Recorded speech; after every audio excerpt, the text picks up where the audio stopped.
Hi friends, welcome to Saritha's vlog. எல்லோரும் எப்படி இருக்கீங்க? நல்லா இருக்கீங்களா?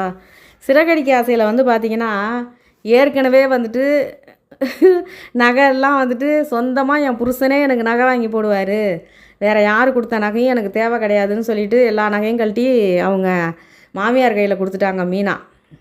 இப்போ முத்து ஒரே ஒரு தாலி மட்டும் வாங்கி இப்போ தான் தாலி புதுசாக ஒரு கயிறு வாங்கி தாலி வாங்கி கட்டியிருக்காரு கழுத்தில். இப்போ அடுத்து மீனா வாயை வச்சுட்டு சும்மா இல்லாமல் சபதம் போட்டாங்க. என்னன்னு கேட்டிங்கனாக்கா, ரூமுக்காக தானே பிரச்சனை நடக்குது, அந்த ரூமை என் புருஷனே கட்டுவாருன்னு சபதம் போட்டாங்க. இப்போ அண்ணாமலை சொல்கிறாரு, ஏமா அவசரப்பட்டு வாயை விடுற, அவன் ஒத்த ஆளாக சம்பாரித்து அவன் எப்படிமா ரூம் கட்ட முடியும் அப்படின்னு. இல்லை மாமா, நான் சொல்கிறேன், இது ஒரு சபதமாகவே இருக்கட்டும், கண்டிப்பாக அவர் ரூம் கட்டுவார், அவர் உழைச்சி சம்பாரித்து ரூம் கட்டுவாருன்னு சொல்லிவிட்டு அவங்க சபதம் போட்டாங்க. முத்து இல்லை திருன்னு முழிக்கிறாரு. உள்ளே போய் மீனாவை முதுகில் ஒன்று வைக்கிறாரு கிச்சனில். உனக்கு அறிவு இருக்கா ஏதாவதும்? ஏற்கனவே என் புருஷன் சொந்தமாக எனக்கு நகை வாங்கி போடுவாருன்னு சொல்லிட்டு நகை மொத்தத்தையும் கழட்டி எங்கள் அம்மா கையில் கொடுத்துட்டேன். இப்போ என்னன்னாக்கா சபதம் மங்கம்மாவா நீ சபதம் விடுறதுக்கு? இப்போ என்னன்னா ரூம் கட்டுறதை என் தலையில் வச்சிட்டியா? இப்போ நான் ரூம் எப்படி கட்ட முடியாது? எவ்வளோ செலவாகும் தெரியுமா? ஏன் மீனா இப்படிலாம் இருக்க, யோசிக்காமல் எதுக்கு பேசுகிற அப்படிங்கிறாரு. நான் யோசித்து தாங்க பேசுகிறேன். மாமா இப்போ நீங்கள் இந்த இதை நான் சொல்லாமல் போனேனாக்கா மாமா அந்த ரூம் கட்டணும்னு சொல்லிட்டு எங்கேயாவதுமே கடன் கேட்பார். கடன் யாரும் கொடுக்கலனாக்கா மனசு கஷ்டப்பட்டு உட்காந்துருப்பார். இப்போ நான் சொன்னதுனால மாமா கம்முன்னு இருப்பார், அமைதியாக கொஞ்ச நாளைக்கு கடனை பற்றி யோசிக்க மாட்டார். ரூம் கட்டணுன்னு அந்த கவலையை விட்டு மறந்து சந்தோஷமாக இருப்பார்ல, அதுக்காக தான் நான் சொன்னேன்.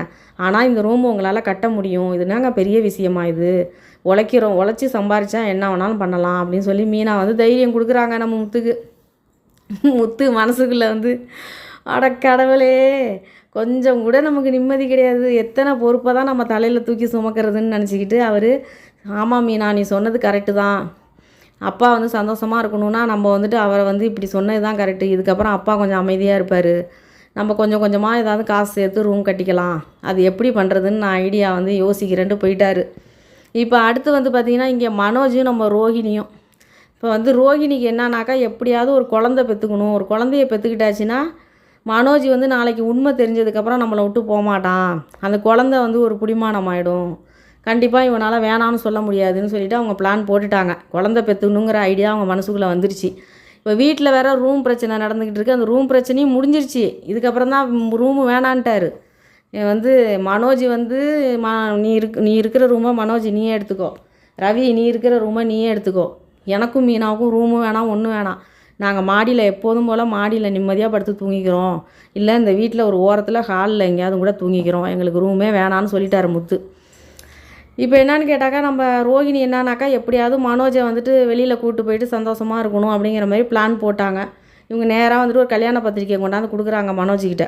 கொடுத்துட்டு என்ன சொல்கிறாங்க, இது என்னோடய கிளைண்ட்டு ஒருத்தவங்களுடைய பொண்ணுக்கு கல்யாணம் ரெசார்ட்டில் வச்சுருக்காங்க, நம்ம நேராக மேரேஜுக்கு போய் அட்டன் பண்ணிவிட்டு எனக்கு அங்கே ரூமும் ஒன்று கொடுத்துருக்காங்க, நைட்டு அங்கே ஸ்டே பண்ணிவிட்டு காலையில் வீட்டுக்கு வந்துடலாம் அப்படி சொன்னோன்னே மனோஜ் சொல்கிறாரு, எதுக்கு இதெல்லாம் அப்படின்னோடனே, நம்ம தான் இப்போ நம்ம தனியாக தானே இருக்கோம், அப்புறம் தனியாக வேறு போய் ரூமில் போட்டு தங்கணுமாங்க அப்படின்னோடனே, அப்படிலாம் இல்லை, வீட்டில் வேறு ரூம் பிரச்சனைலாம் நடக்குதுல்ல, இங்கே போய் நிம்மதியாக இருந்துட்டு வரலாம் அப்படின்னோடனே, அதெல்லாம் இல்லை, இப்போ தான் ரூம் முத்துவும் மீனாவும் ரூம் வேணான்ட்டாங்கல்ல அப்படின்னோடனே, இருந்தாலும் வெளியில் நம்ம ரொம்ப நாளாக வெளியில் போயிட்டு ரொம்ப மனசெல்லாம் ஒரு மாதிரி இருக்குல்ல, நம்ம இது மூலியமாக வெளியில் போயிட்டு ஜாலியாக வரலாம் அப்படின்னு கூப்பிட்றாங்க ரோஹிணி.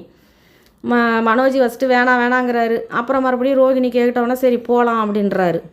அதுக்கப்புறம் பார்த்தா மனோஜுக்கு ஒரு ஃபோனு, திடீர்னு ஒரு கஸ்டமர் கால் பண்ணி என்ன சொல்கிறாரு, நாங்களுமே ஒரு ஃபர்னிச்சர் கடை போல் தான் வச்சுருக்கோம், எங்ககிட்ட இப்போ கொஞ்சம் ஸ்டாக் இல்லை, எங்களுக்கு கொஞ்சம் தேவைப்படுது, நீங்கள் ஒரு 5 ஃப்ரிட்ஜு 5 டிவி 5 ஏசி இதெல்லாம் கொடுங்க, வாஷிங் மிஷின் ஒரு 5 இதெல்லாம் எங்களுக்கு வேணும், உங்கள்கிட்ட இருக்கா ஸ்டாக்கு, நாங்கள் மற்ற இடத்துல கேட்டு பார்த்ததுக்கு ஸ்டாக் இல்லைன்ட்டாங்க, எங்களுக்கு உடனடியாக தேவைப்படுது, நீங்கள் இருக்குதுன்னு சொன்னீங்கன்னா நாங்கள் வாங்கிக்குவோம் அப்படின்னு சொன்னோன்னா மனோஜிக்கு 32 பல்லும் வெளியில் தெரியுது.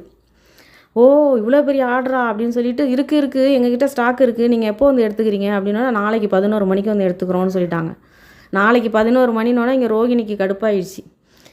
நாளைக்கு என்னால் வர முடியாது ரோஹிணி, இப்போ தான் நம்ம பிஸ்னஸ் ஸ்டார்ட் பண்ணியிருக்கோம், நான் யாரையும் நம்பி விட்டுட்டு வர முடியாது, இவ்வளோ பெரிய ஆர்டர் வந்திருக்கு, இதை கொடுத்தாக்கா 4 லட்சம் 5 லட்சம் கிடைக்கும், இதை சேல் பண்ணோம்னா நமக்கு இதுலேருந்து 1.5 லட்சம் 1 லட்சம் நமக்கு லாபம் வரும், இதை விட்டுட்டு என்னை எப்படி வர சொல்கிற, நீ மட்டும் கல்யாணத்துக்கு போயிட்டு வந்துரு அப்படின்றாரு மனோஜ். சரி ஓகேன்றாங்க ரோஹிணி. இப்போ என்னன்னு பார்த்தீங்கன்னா அடுத்து நம்ம மீனாவும் முத்துவும். முத்து என்ன பண்ணுறாரு, கீழே நின்றுக்கிட்டு மீனாவை கூப்பிட்றாரு, கீழே இறங்கி வா அப்படின்ட்டு. வந்துட்டீங்கல்ல வீட்டுக்கு, மேலே வாங்க, கீழே வாங்கினோன்னே கீழே வராங்க. என்னாச்சு அப்படின்னோடனே, நீ தான் வந்துட்டு சபதம் மேலே சபதம் போட்டுக்கிட்டு இருக்க, அதையெல்லாம் நிறைவேற்றணும்ல, அதுக்கு ஃபஸ்ட்டு அஸ்திவாரம் போடணும்ல, அதுக்கு தான் ஒன்று வாங்கிட்டு வந்திருக்கேன் அப்படின்னோடனே, என்ன வாங்கிட்டு வந்திருக்கீங்க அப்படின்னோடனே, இங்கே வந்து பாரு அப்படின்னு சொன்னோன்னா கார் டிக்கியை ஓப்பன் பண்ணாக்கா செங்கல் வாங்கிட்டு வந்திருக்காரு. ஒரு 20-25 செங்கல் இருக்கும். என்னங்க இது அப்படின்னோன்னா, ஆமாம் நீ தானே ரூம் கட்டணும், என் புருஷன் ரூம் கட்டுவாருன்னு சொன்னேன், அதுக்கு அஸ்திவாரம் போட தேவையில்லையா அப்படின்னோடனே, ஏங்க இந்த கல்லை வச்சு எப்படிங்க ரூம் கட்ட முடியும் அப்படின்னோடனே, அது ஒரு செங்கல் சூளை ஓனர் வந்துட்டு சவாரி வந்தாரா, அவர் சவாரி முடிஞ்சோடனே காசு கொடுத்தாரு, எனக்கு காசு வேணான்னு சொல்லிவிட்டு நான் செங்கல் வாங்கிக்கிறேன்னு செங்கல் வாங்கிட்டு வந்துட்டேன். நீ தானே சொன்ன சிறுதுளி பெருவெள்ளம்னு கொஞ்சம் கொஞ்சமாக சேர்த்து வச்சு கட்டலான்னு சொன்னில, கொஞ்சம் கொஞ்சமாக அப்பப்போ செங்கல் சிமெண்ட்டுன்னு வாங்கி கொண்டாந்து வச்சுட்டாக்கா செலவு கொஞ்சம் கொஞ்சம் குறையும்ல அப்படின்னோடனே, ஆமாங்க இது கூட நல்ல ஐடியாங்க அப்படின்னா, அவர்கிட்ட நான் சொல்லிட்டேன், இனிமேல் சவாரி வந்தாக்கா நான் பணம் வாங்க மாட்டேன், எனக்கு செங்கல் கொடுத்துருங்கன்னு சொல்லிட்டேன் அப்படின்னா, உடனே மீனா சொல்கிறாங்க, ஆமாங்க எனக்கு கூட நான் கூட ஒரு சிமெண்ட்டு கடைக்காரவங்களுக்கு போயிட்டு பூ கொடுத்துட்ருக்கேன், அவங்கக்கிட்ட சொல்லி நம்ம சிமெண்ட்டு மூட்டை கூட வாங்கிக்கலாம் அப்படின்னு மீனா சொல்கிறாங்க. சரி ஓகே அப்படின்னு சொல்லிட்டு, வா இந்த கல்லை கொண்டு மேலே அடுக்கி வைப்போன்னு சொல்லிட்டு 2 கல்லாக எடுத்துக்கிட்டு வராங்க.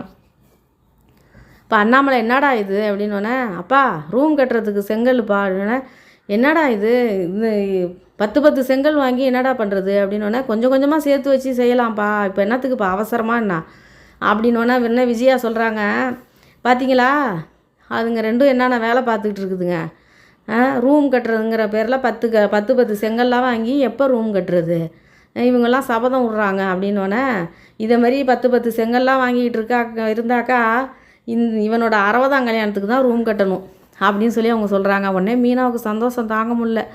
உடனே வந்துட்டு, அத்தை நீங்கள் சொன்னதே எனக்கு சந்தோஷமாக இருக்குது, இந்த வீட்டை விட்டு நான் எப்படியாவது போயிடுவேன், இந்த வீட்டை விட்டு நீங்கள் எப்படியாவது என்னை அனுப்பிடணுன்னு பிளான் பண்ணிகிட்ருக்கீங்க, ஆனால் உங்கள் வாயிலேருந்தே 60ஆம் கல்யாணம் வரைக்கும் ரூம் கட்டுவாங்க போலன்னு சொல்கிறீங்க, அப்போ நான் 60ஆம் கல்யாணம் வரைக்கும் இந்த வீட்டில் என்னை வச்சுருப்பீங்கல்ல, அதுவே எனக்கு சந்தோஷம்தான் அப்படின்னு சொல்லி சொல்கிறாங்க. உடனே விஜயாவுக்கு அப்படியே எல்லாத்தையும் இப்படியே வளைச்சி வளைச்சி பேசுகிறாளேன்ட்டு மனசுக்குள்ளே நினச்சிக்கிறாங்க. இப்போ முத்துவும் மீனாவும் விளையாட்டு பிள்ளைங்க மாதிரி மேலே கொண்டு போய் கல்லை ஒரு தூண் மாதிரி அடுக்கி வச்சுட்டு சுற்றி சுற்றி விளாண்டுக்கிட்டு இருக்காங்க. இந்த பக்கம் இப்படி எட்டி எட்டி பார்த்து மூஞ்சை பார்த்துக்கிட்டு சிரிச்சுக்கிட்டு சந்தோஷப்படுறாங்க. உண்மையிலே சந்தோஷமாக தான் இருக்கும். ஒரு விஷயத்தை வந்து பெரிய விஷயத்தை வந்து பண்ண முடியாதுன்னு ஒருத்தங்க நம்மக்கிட்ட சொல்லிட்டாங்கன்னா, அந்த விஷயத்தை பண்ணி தான் ஆகணுங்கிற ஒரு சுச்சுவேஷன் வரும்பொழுது கண்டிப்பாக வந்து அதுக்கு சின்ன சின்னதாக நம்ம வந்துட்டு காசு சேர்க்கும் பொழுது மனசுக்குள்ளே சந்தோஷம் வரும்ல. அதே மாதிரி தான் முத்துவும் மீனாவும் இப்போ 20-25 செங்கல்ல கொண்டாந்து அடுக்கி வச்சுக்கிட்டு அவங்களுக்கு ரூமே கட்டி முடிஞ்ச மாதிரி சந்தோஷப்படுறாங்க. பரவாயில்ல, முத்துக்கு வந்து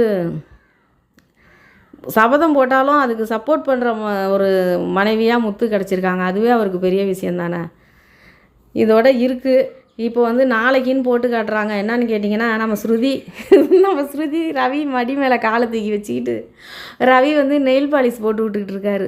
நம்ம விஜயா ரூமுக்குள்ளே வந்து பார்த்துட்டு, ஐயோ இது என்ன அநியாயம், இது ஏன் இந்த நெயில் பாலிஷை நீ போட்டுக்க மாட்டியா, அவன் மடியில் தூக்கி காலை வச்சுருக்க, அவன் நெயில் பாலிஷ் போட்டு விட்டுக்கிட்டு இருக்கான் அப்படின்னோடனே, இதில் என்ன தப்பு இருக்குது ஆண்டி, ஹஸ்பண்ட் கையால் வந்து நெயில் பாலிஷ் போட்டுக்கிறது ஒரு எவ்வளோ சந்தோஷம் தெரியுமா, அது தனி ஃபீலு உங்களுக்கு, அது நீங்கள் உணரும்போது தான் தெரியும். இந்தாங்கன்னு ஒரு நெயில் பாலிஷ் பாட்டில் கொடுக்குறாங்க நம்ம விஜயா கையில். இதை எடுத்துகிட்டு போயிட்டு அங்கிள் கையில் கொடுத்து நீங்களும் அங்கிள்கிட்ட வந்து நெயில் பாலிஷ் போட்டு விட சொல்லுங்கள். அப்போ தான் உங்களுக்கு அதோட உணர்வு எப்படி இருக்குங்கிறது புரியும், அந்த ஃபீல் உங்களுக்கு அப்போ தான் உணர முடியும் அப்படின்னு சொல்லி சொல்கிறாங்க. விஜயா வந்துட்டு கடுப்பாகி நிற்கிறாங்க. இதோட முடிச்சிருக்காங்க. பார்க்கலாம் நாளைக்கு என்ன நடக்குது ஏது நடக்குதுங்கிறத நம்ம வெயிட் பண்ணி பார்க்கலாம். சிறகடிக்க ஆசையில் இன்றைக்கி இது தாங்க நடந்துச்சு. இந்த வீடியோ உங்களுக்கு பிடிச்சிருந்தா லைக் பண்ணுங்கள், ஷேர் பண்ணுங்கள், சப்ஸ்கிரைப் பண்ணுங்கள். நன்றிங்க.